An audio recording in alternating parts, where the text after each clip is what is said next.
আমরা এখন বোর্ডে দেওয়া এই বীজগণিতের সমাধান করব। আমরা প্রথমে দেখব কি দেওয়া আছে। দেওয়া আছে a প্লাস 1/a সমান সমান 3 হলে a to the power 8 minus 1/a two the 4 এর মান কত।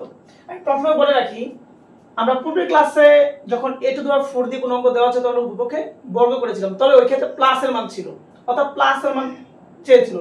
এখানে কিন্তু মাইনাসের মান। আর খেয়াল রাখতে হবে, যদি কখনো মাইনাসের কোনো মান চায় তাহলে এই ক্ষেত্রে এই অঙ্কটা করতে একটা প্লাসের মান লাগবে, একটা মাইনাসের মান। অর্থাৎ a প্লাস 1/3 প্লাসের আছে, আবার এখানে a মাইনাস 1/a এর মানটা লাগবে।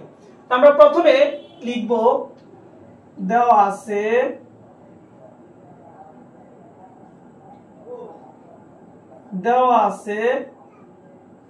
a প্লাস 1/a সমান সমান 3। এখন আমাদের এই অঙ্কটা করতে গেলে কার মান লাগবে? একটা প্লাসের একটা মাইনাসের। এখন আমাদের কাছে প্লাসের মানটা আছে কিন্তু মাইনাসের মানটা আমাদের নাই, তাহলে আমরা প্রথমে মাইনাসের মানটা বের করে নেব। আমরা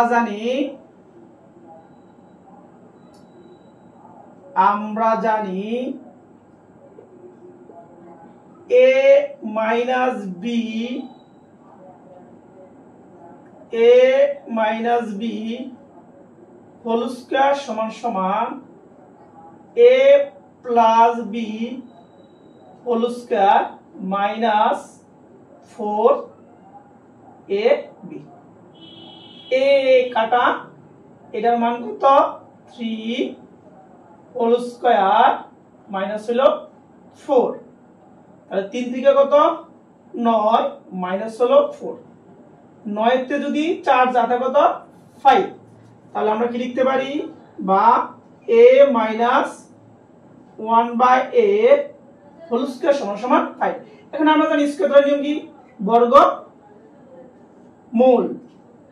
আমরা বর্গমূল করে দিলাম, রুট স্কয়ারে কাটা থাকবে কি? a মাইনাস 1/a সমান সমান √5। এখন আমাদের প্লাসের মান এবং মাইনাসের মান চলে আসছে। এখন আমরা এই ম্যাথটা সমাধান করব। আমরা প্রথমে লিখব, প্রদত্ত রাশি কি দেওয়া আছে? a to the power 8 minus 1 by a to the power 4। এখন যদি আমরা করি, এখানে যদি আলাদা করি, অর্থাৎ a টু দ্য পাওয়ার 4 দ্বারা a টু দ্য পাওয়ার 8 কে একবার, মধ্যে মাইনাস চিহ্ন, আবার a টু দ্য 4 দ্বারা 1 কে একবার। তাহলে কি লিখব? সমান সমান a to the power 8 by হলো a টু দ্য 4 মাইনাস, আবার 1 দিয়ে একবারে 1 a টু দ্য পাওয়ার 4। এখন 8টা থেকে 4টা যায়, আসলে এই নিয়মটা এভাবে না, মূলত দুইটাতে একটা কমন নিয়ে তারপরে 8 মাইনাস 4 করতে হবে। আমরা সহজ ভাষা বুঝে বলি যে 8টা থেকে যদি 4টা যায় থাকে কয়টা? 4টা। তার মানে a to the power 4 minus 1/a two the 4। প্রায় সময় খেয়াল রাখবেন, এরকম এইভাবেও কিন্তু দেওয়া থাকে, অর্থাৎ এইভাবে না দিয়া এইভাবে দেয়, আবার এইভাবে দেয়। যখন এইভাবে দিও তখন আপনি এখান থেকে করে এখানে আসতে হবে, আর এরকম দিলে তাহলে আপনি এখান থেকে শুরু করবেন। তাহলে এখন আমরা ভাঙি এটাকে, a স্কয়ার হোল স্কয়ার, এটাকে ভাঙলে কি হবে? a square whole square. এই যে আমরা a ধরি, a square minus b square. তাহলে a স্কয়ার মাইনাস সূত্র কি? a plus b into a minus b। এখন আবার খেয়াল করেন, দেখুন এটা সূত্র করি, a square plus b square. সূত্র কি? a plus b whole square minus 2ab।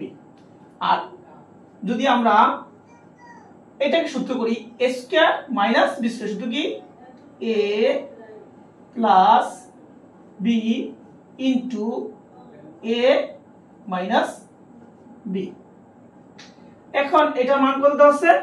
এটার মান দেওয়া আছে 3। আমরা লিখলাম 3 স্কয়ার মাইনাস a কাটা থাকে কত? 2। এটার মান কত? এখানের মধ্যে ইনটু চিহ্ন আছে, ইনটু চিহ্ন, মানে এখানে ইনটু চিহ্ন দিলাম, কারণ দুই সংখ্যার ফাঁকে সবসময় গুণ চিহ্ন থাকে। এটা কত? 3। এটা মান কত? √5। এই যে a - 1 এর মান হলো √5। 3 × 9 মাইনাস হলো 2, এখানে কত 3√5, 9 তে 2 আছে কত 7 ইনটু 3√5, 3 7 21√5। তাহলে আমার a to the power 8 minus 1 by a to the power 8 minus 1 by a to the power 4 এর মান হলো 21√5। আশা করি সকলে বুঝতে পেরেছেন। আল্লাহ হাফেজ, আসসালামু আলাইকুম।